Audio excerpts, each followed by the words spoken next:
Welcome to Asia in Depth. I'm Mary Kay Magistad, Associate Director of Asia Society's Center on U.S. China Relations and a former China correspondent for NPR and for PRX's The World. The U.S. China relationship has always been interesting, in different ways over time. Now, China under Xi Jinping has global ambitions that challenge U.S. interests and domestic realities, like a slowing economy and shrinking workforce, that challenge China's leadership at home. Understanding China in all its complexity and contradictions takes time. And today's guest, Orville Schell, has put in that time, about 6 decades worth. Orville is founder and director of Asia Society's Center on U.S. China Relations. He's also a respected journalist, author, and scholar focusing on China, who I've known and appreciated over decades. We sat down to talk in his Berkeley home in California, starting out by looking at photos of him in a changing China over the years.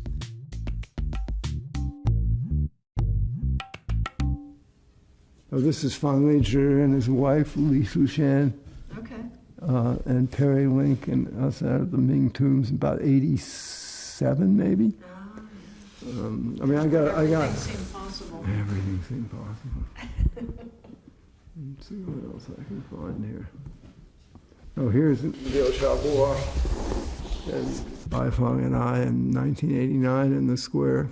And here's me and Fang Lizhi at Cambridge when he escaped, finally got out of the embassy. We flew to London to meet him. He's Deng Xiaoping's son, Deng Fufang at our ranch. He came out for a visit back in the day. Me and the Dalai Lama. And Chiang Kai-ge and his then wife. Anyway, it goes on. Oh, let me pour some tea before we get into it here. Oh, lemongrass. It's verbena. Oh. We have a tree out there. Nice. Yeah. Cheers. So, you first got interested in China in 1960? No, it was before that. Let's see. I first got interested when I was at college because I wanted to take a class with my sister who was there. And the only one that fit our schedule was this famous class called Rice Paddies, which John Fairbank and Edwin Reischauer taught on China and Japan. And I had no idea what I was stumbling into. It turned out it met every day, which is unusual for a course, and had a voluminous amounts of reading. And by the time I got to the end of it, I had been studying in the Harvard Yenching Library and seeing all the books in Korean, Japanese, Chinese, and kind of wondering what that was all about. So I decided, since I didn't really know what else to do with myself, that I would drop out and go off to Taiwan, which is the only place you could go, or Hong Kong, to study Chinese. So I did that. And I worked on a Norwegian freighter, left from San Francisco here.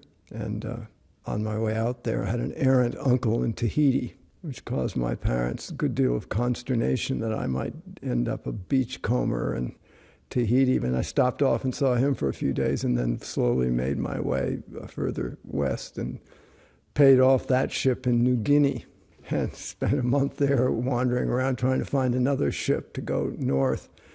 And finally I got to Taiwan and I started Chinese. So what year was that? That must have been 1960, 61, in there someplace. What was Taiwan like then? Taiwan had no high-rise buildings. It was like dog patch. It was really backward and very, the Kuomintang, Chiang Kai-shek hadn't been there for hardly 10 years.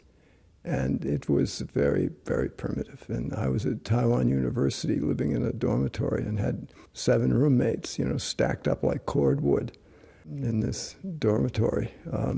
Well, it's a very Chinese experience. Very Chinese experience. And it was a good experience. It plunged me right into the heart of it. And what did you know at that point, and what did your fellow students know in Taiwan about what was happening in China then? Well, we knew something. I knew something because having taken that course and I took some other courses as well. That was sort of the glory days of Harvard's China studies. Benjamin Schwartz and Rod McFarquhar, all these people were there circling around. I mean, people like Perry Link and Andy Nathan were grad students. And so there was a lot of really interesting activity. Of course, no one could go to China. I was utterly fascinated with China itself, but couldn't get there. That, in large measure, fueled my own interest in it. It was sort of an unattainable goal. It was a bit like Lhasa for explorers. They all wanted to just get there. But try as I did, and I used to go off in the summertime around Southeast Asia and go to Chinese embassies in Cambodia and Laos, but there was nothing to be done. You couldn't go. But we used to sit on the beach in Taiwan and go out in the nighttime and camp on a beautiful beach near Keelung and listen on transistor radios to the broadcast coming in from China. And, just trying to imagine what it was like. Do you remember what they would say in the broadcast? It was sort of like the socialist education campaign, and it was just beginning to sort of wind up a little bit. Mao had been out and was coming back, but no one quite knew what was happening. So when you started studying, did you have any sense of the fact that there was a famine in China? Very little sense. And of course, sort of the common wisdom was that at that point, Taiwan itself was something of an autocracy, with Chiang Kai-shek and martial law. And even though they had very good intelligence, and they did know about the famine, and they did broadcast it and publish it, many of us thought, well, who do we believe? And so we were a little bit skeptical. But it turned out that they did have it nailed to rights. So at that point, we're talking 61, early 60s, Mao Zedong had been in power for a dozen years. There'd already been the Great Leap Forward. As a young student of Chinese, what was your sense of who Mao was and what he was doing in China? Well, I think my generation was very, very influenced by Edgar Snow, who actually was a friend of John Fairbanks. And I remember he came and spoke at this class. And he's, of course, the American journalist who went to visit Mao and everyone else before they came to power.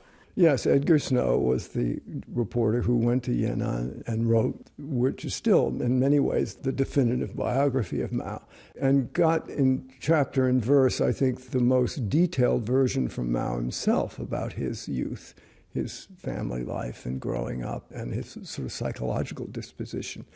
But Edgar Snow was somewhat sympathetic to the Maoist revolution, both because he'd come into it in an earlier and milder form in Yan'an in the 40s. But my attitude towards it was I was very curious. I really didn't know what to think. That's why I wanted to go there. I wanted to see if it was functional and whether it was working or not. And I could see in Taiwan what their form of authoritarian government was, and I was not too supportive of that. But we used to go down to the presidential palace, and Chiang Kai-shek would have tea parties for the foreign students. There were only about 12 of us, 10 or 12 of us there at the time. And that was sort of interesting. I used to ride my bike down to the presidential palace and then put my tie on and go in.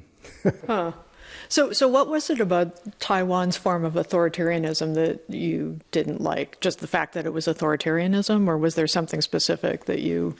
Well, it turned out it was nowhere near as brutal as what the communists had effected on the mainland, but it was still a one-party system, and people were in jail, and they had prisons out on islands where people got sent, and it wasn't freedom of expression, freedom of press, or any of these things.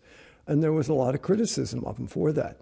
And I think in a certain sense it was somewhat unnecessary, as we learned later when his son Jiang Jingguo just then ended martial law and really allowed Taiwan to bloom forth as a fully fledged democratic system.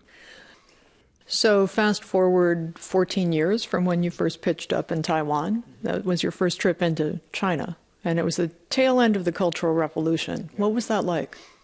Well, I got invited to go on a trip that had been approved by Zhou Enlai as part of his, he was part of that contingent of leaders who believed that China did need to open up somewhat and did need to be more practical and less political.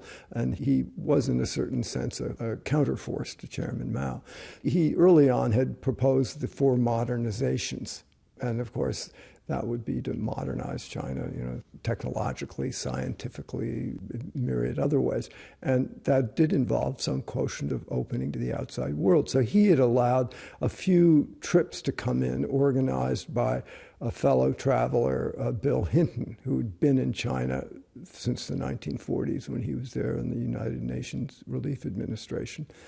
And I got included, even though I was writing for the New Yorker at the time, because I had known some of the family members.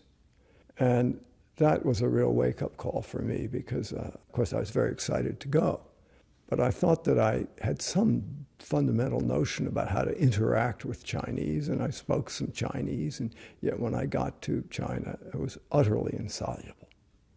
And then when they found out I was writing for the New Yorker, the door slammed down and they became very nervous. And at one point, when I was working in Dajai, the Model Agricultural Brigade, they put me in my cave and didn't let me out for several days. Told me I was sick, that I needed to stay there and get well. But really what was going on was that they knew that I was a writer. And they didn't quite know how to deal with that. And here I was on this fraternal 青年劳动团, a youth work brigade. And we were allegedly working, of course, just basically impeding progress. But that was not what they had in mind, was someone who was going to be writing about the experience. And I found myself again and again, if I would wander off to another village to talk to people, they'd come and get me. I remember one time I met this wonderful man, clearly a very sophisticated, educated man who was a doctor. And he was taking care of fruit trees at the brigade. And I said, well, I'd love to come and just see what you do. And he said, okay. And when the authorities found out that he and I had connected directly, they immediately turned on him and criticized him, and that's when I got locked up.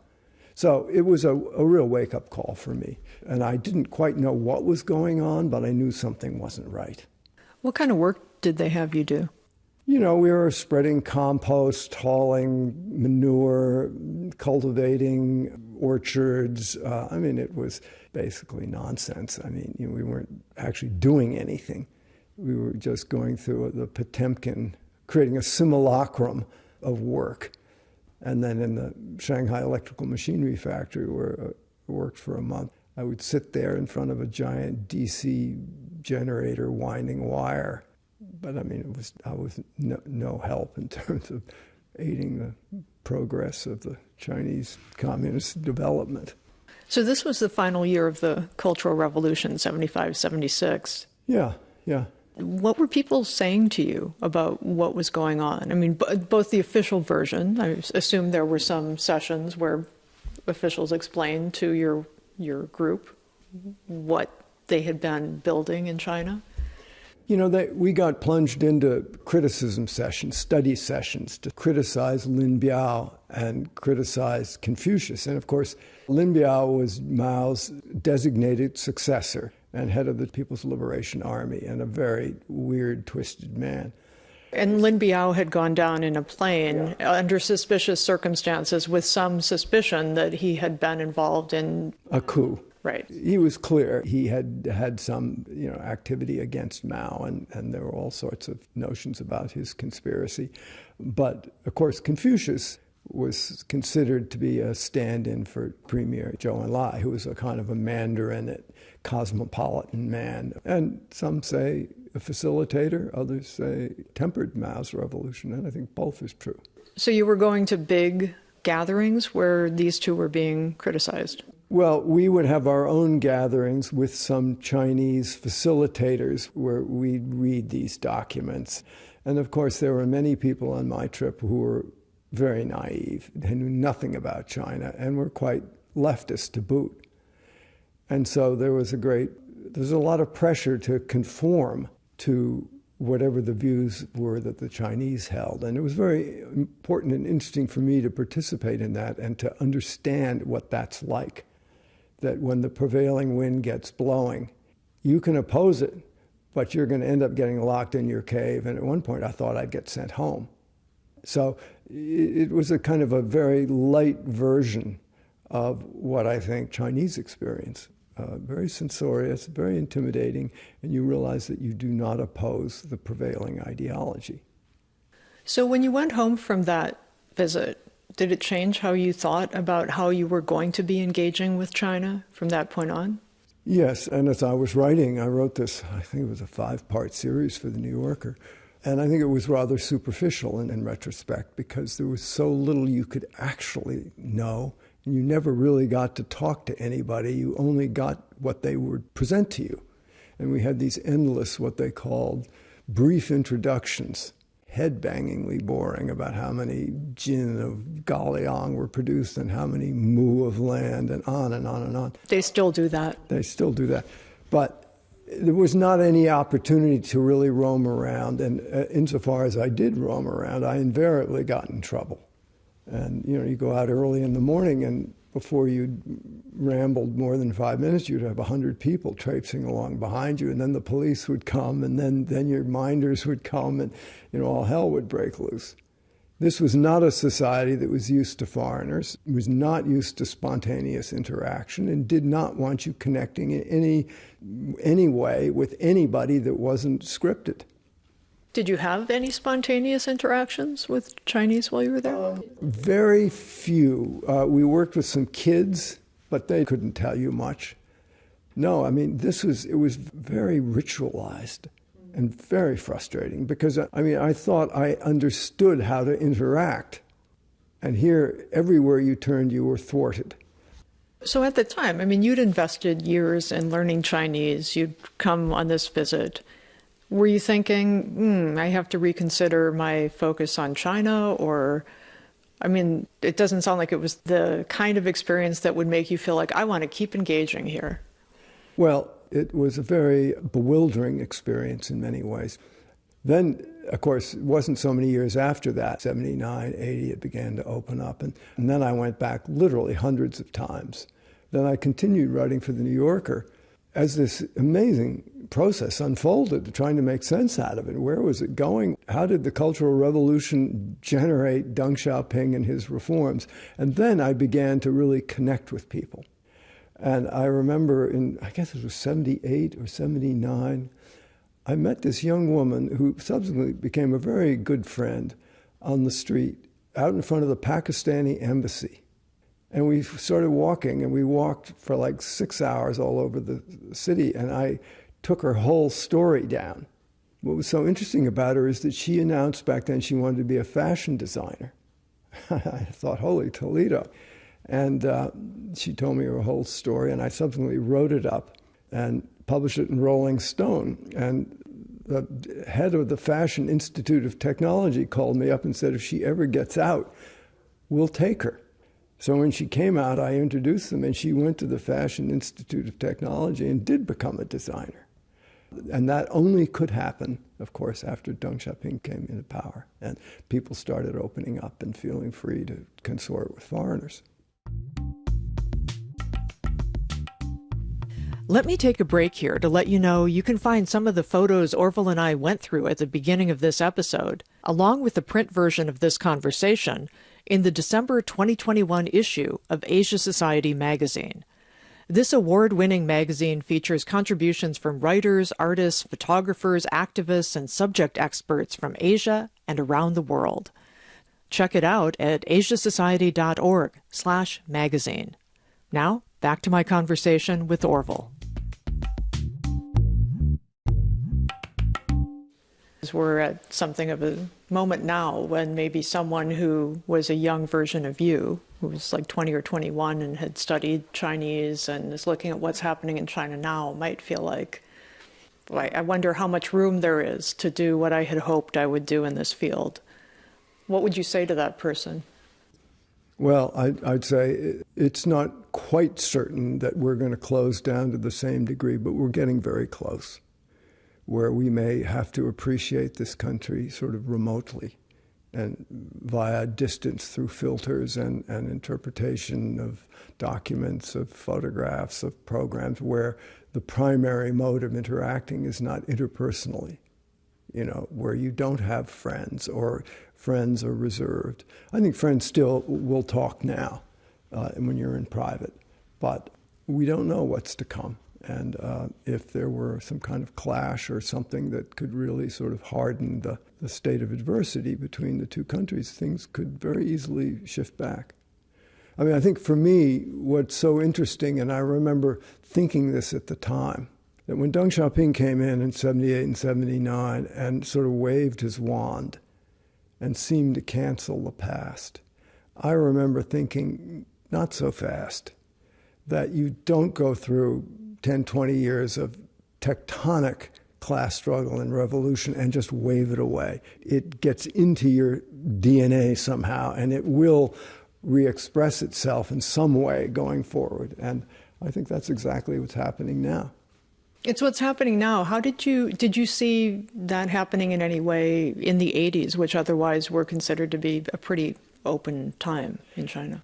Yeah, I did. I mean, I was painfully aware in the 80s, even though it was an immensely exciting time and where things were really open in a way that I never could have foreseen in 1975, that within that reform movement, there was a steel shank of one-party rule that never was dissolved.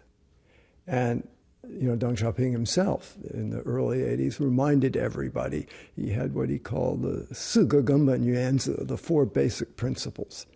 And nobody paid much attention to them. They were so excited by the reforms. But basically what it said is the party is the center, and everything grows out of the party.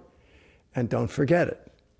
So even as he was catalyzing all of these centrifugal tendencies and reforms and marketization and intellectual openness and elections even and all of these things, that basic core operating system never changed.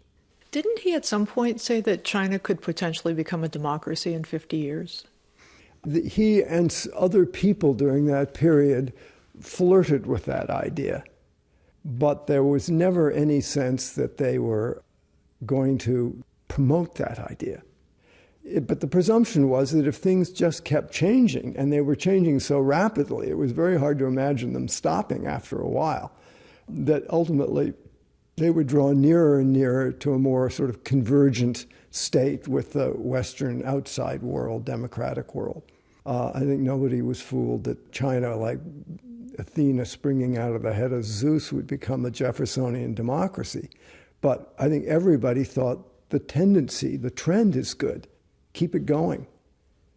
But if you look carefully, the structure didn't change a bit.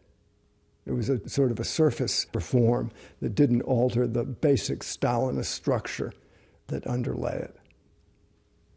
But in the 80s, I didn't spend time there much except in 89, but you did. I hear people talk about how robust the conversations were, that there were salons at universities, that it really felt like political reform was possible, in addition to the economic reform that was happening in the countryside and helping farmers lift themselves out of poverty. It was extraordinary what happened in the 80s, and people could basically publish almost anything. All kinds of Western works were being translated. Television programs, history programs, some of them were very exciting and innovative and interesting. There was an intellectual yeastiness that matched the sort of marketization of the economy. And there was even, elections, village elections for party chiefs, and they even had elections that went up into the prefects and up into the next sort of level of governance, even in cities like Beijing. And then you had figures like Fang Lizhi, the great astrophysicist, who in 86 and 87 went abroad and started writing about his experiences abroad, and then went across China on an incredible tear, speaking at every major university in the most intelligent but provocative way, saying that China needed to get rid of its one-party system and become a democracy, to become a truly modern society. And of course, they kicked him out of the party. But they didn't do anything more than that. And I remember he was a very good friend, and we saw him all the time, my wife and I, who was Chinese. And I remember once when Tom Brokaw was there with the whole network of NBC, and he had interviewed Zhao Ziyang. So we invited Fang Lizhi to come to the studio where NBC was doing all of their satellite broadcasting to look at the tape of Zhao Ziyang talking about him, and where Zhao Ziyang said, well, they only kicked him out of the party because he really wasn't a good party member. But they weren't going to do anything else to him for speaking out. And it was quite reasonable. But it was very stunning to see a premier and then party general secretary speak of a dissident in such a temperate way while the dissident was watching him on the screen. Yeah. So the Tiananmen protests came out of this era. Did it surprise you that so many people took to the streets? Yeah, I mean, I was surprised. There were other earlier demonstrations, and that's why Hu Yaobang fell, the party general secretary, and Zhao Ziyang came in 86, 87. There were some student demonstrations, but not on the same scale. It did surprise me because, yes, you could feel there was some disaffection and there was inflation and a few things and corruption, but once that snowball got rolling, it was very hard to stop. Everybody sort of piled on, and given the sort of permissive environment that the party had allowed up to then, made people feel that the costs of participating would not be high. And then you started to get party pushback, and then we know what happened in the end. It got very, very dark and very, very brutal. But it was a period, again, of amazing optimism and openness in the sense that maybe history actually was going to change and the party actually would relent or reform and allow a more tolerant society to evolve. And you were there in the protests. I was there for, I don't know how many weeks. Very interestingly, in April, we were having a conference out here in California, in Bolinas, with about 30 Chinese intellectuals and American scholars on exactly the topic of what was the intelligentsia thinking and where was it all going to go. And, you know, there are all kinds of people like Chen Kaige and Liu Bingyan and Wu Ziguang, people like that who were very notable intellectual figures at the time. And then the demonstrations erupted with the death of Hu Yaobang, and we had people like Fang Lizhi phoning in from Beijing at night to tell us what was going on. And then after this conference ended, we all jumped on planes and went back. Where were you the night of June 3rd? I had left China by the night of June 3rd. Yeah, I was not there at that time. So did that surprise you? Well, of course it was shocking. It was literally unbelievable that that would happen. On the other hand, power grows out of the barrel of a gun, and the party has the gun. So in a certain sense, it seemed almost fatally destined that it couldn't end any other way. But it was still, at least during the early phases of the demonstrations, which lasted for almost 7 weeks, it was hard to believe that that would be the end. So I first met you and interviewed you, I guess it was 3 years after that. So a lot of people who had taken part in the protests or who had supported them, you know, kind of accepted, okay, we're in this new era where what we thought might be possible probably isn't, but at least we can make money. And I remember at the time you were, it was right after Deng Xiaoping had done his southern tour, and he was talking about, yes, make money. I mean, this is a good thing. And you seemed a bit pessimistic about where China was going then.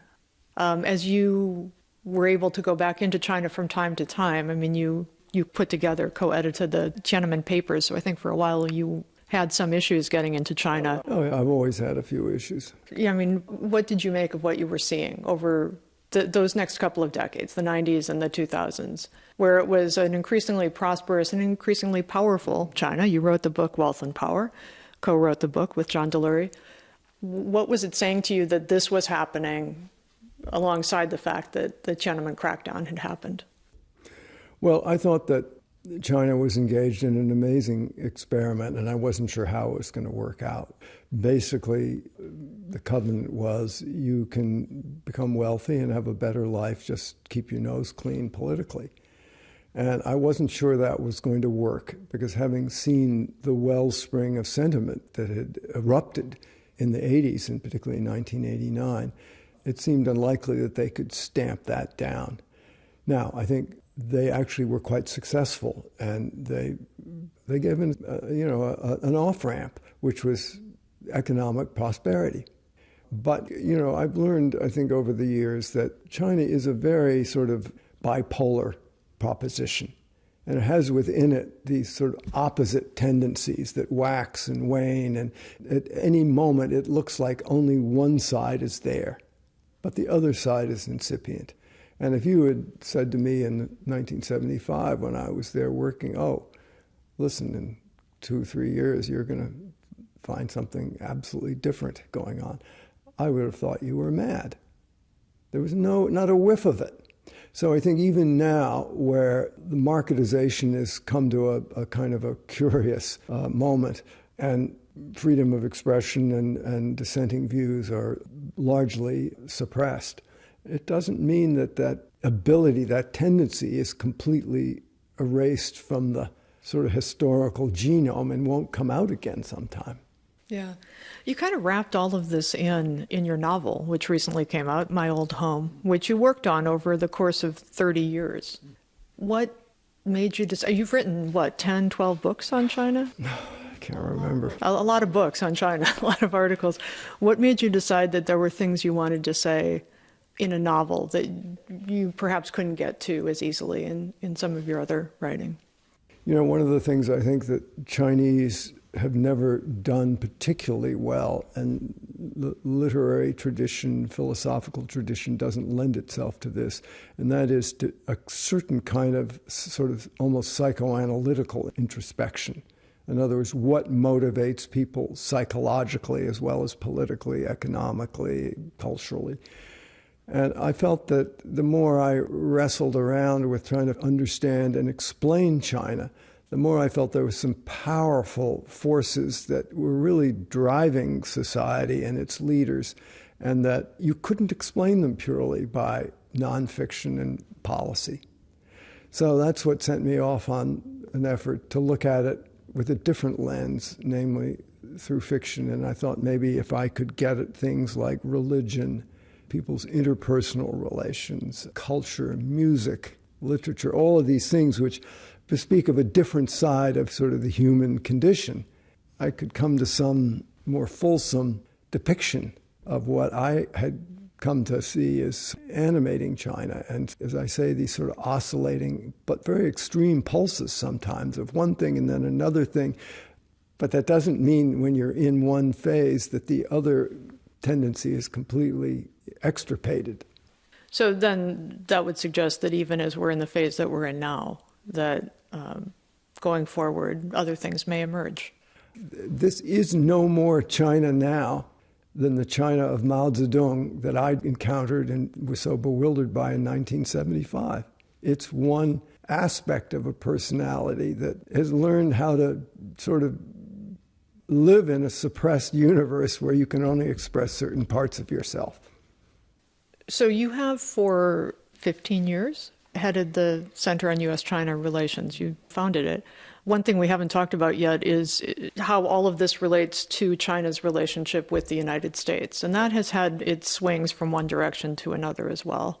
What do you make of how we got where we are at the moment?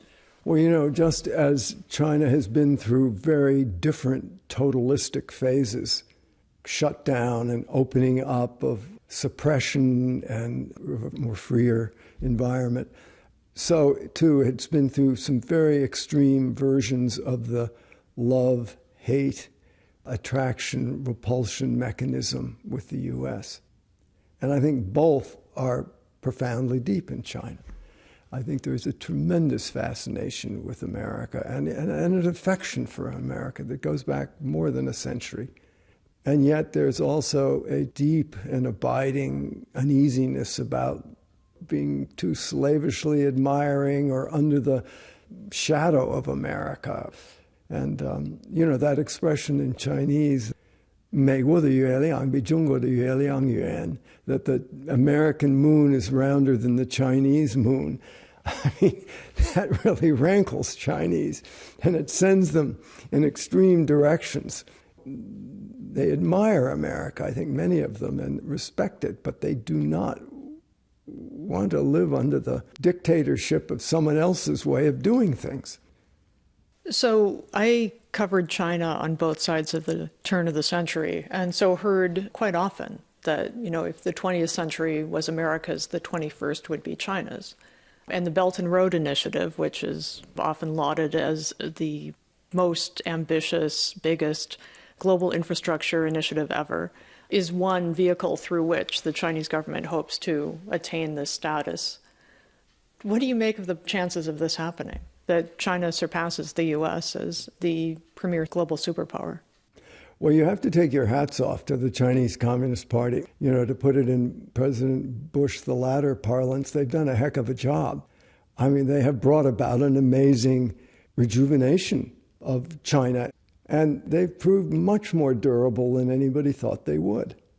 So that's an incontrovertible fact, and the Belt and Road is kind of a manifestation of this very bold idea to restore China to a state of global greatness that it imagines it, and in fact did in certain ways have in days gone by. But within that system that they have used to accomplish so much, it also seems to me there are many, many contradictions. Perhaps the most vexing for me is the contradiction against some fundamental human instincts. I mean, if you believe, as I do, that people by and large would rather be as free as they can within the social compact or whatever world they have to live, then what Xi Jinping and the Chinese Communist Party are doing is in many senses a violation of some fundamental human impulses. So you think they kind of have a blind spot in terms of recognizing what people around the world actually want and how much that's going to matter in terms of whether they can really be the kind of power they want to be? I mean, maybe in the good old days when the divine right of kings was still extant in Europe and America wasn't around yet and there was no democratic world. Okay, good autocracy, you just join the club. But now it seems to me history has really moved to a different stage. And I think that their form of autocratic rule has a certain logic, and I think maybe some of it should be maintained in a country as big and difficult to govern as China. But an awful lot of it is excessive, and it seems to me tremendously counterproductive and not in the interest of a ruling party. Why piss everybody off unnecessarily, either within your country by being too strict, too repressive, or abroad by having too much wolf warrior diplomacy just because you can throw your weight around. I think this is where there's a profound structural weakness in what the party is doing. So in this moment, what do you think is a robust way that the United States can engage with China, deal with China, counter China in the world? What's the right balance? Well, I think that in a certain sense, the best remedy is to be strong ourselves in every way, militarily, culturally, technologically, economically, you name it. The second thing is to weave together as tight a fabric of allies, partners, and friends who share sort of common principles and forms of governance, the so-called rules-based world order. But at the same time, to keep the door as wide open as possible to China, not try to change the way they live or govern themselves, but also don't participate if it's not in our interest. But you can't do it alone. China loves to deal with people bilaterally and pick them off and kneecap them. You have to be together. We did that in NATO. And I don't know whether we'll do it. The Trans-Pacific Partnership is sort of possibly coalescing now, but we'll see. But then to try to recognize there are areas where we really should cooperate, and if we're going to lead, we have to lead. To lead, you have to take chances, and you have to always make it clear that there is a way that we could foresee collaborating and cooperating. So last question. I mean, let's come down from 30,000 feet to a more personal take on Chinese culture and China itself, since you've spent so much of your life there and intertwined with many things related to China.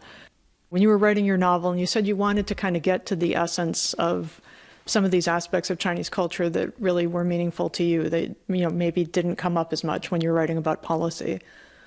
What is it that you think is important for Americans in particular to understand? Well, the amazing thing for me is that there are some things that have come out of the Chinese Communist Revolution that I'm sort of amazed by it. I mean, there are certain qualities in many Chinese that I know, friends, and I certainly experienced it in my marriage, that are really extraordinary and estimable. The real problem is different forms of governance and different state-sponsored values. And I just frankly do not believe that governments need to be bullies, that they need to push people around and lock people up. And yes, it's messy to be democratic. All right, don't be completely democratic, but be a little more democratic. That's the best way to be. So what I've learned, I guess, is that China always lurches to extremes. I saw it in 1975. The Cultural Revolution was an extreme. And I believe Xi Jinping is an extreme. They went through a period in the 1980s when marketization was an extreme. They did a crackdown after '89, which is an extreme. This is their specialty. And China's challenge is to find some middle path. This was Confucius's challenge. And that's exactly what China has not been able to find under the Chinese Communist Party, a kind of a more temperate balance point in the middle that maybe is somewhat messier, but is perhaps more durable. Orville Schell, thank you. Pleasure. That's Orville Schell, Arthur Ross Director of Asia Society's Center on U.S. China Relations. Thanks for listening to our conversation. You can check out other episodes of Asia in Depth and subscribe wherever you get your podcasts, including on Apple Podcasts, Spotify, and YouTube. And you can find more detail about all our episodes at asiasociety.org/podcasts. Asia Society is a nonprofit organization that works to increase understanding between Asia and the West through research, programming, and initiatives on arts, education, policy, and business. Follow us on Facebook and Twitter at Asia Society. And keep listening to Asia in Depth.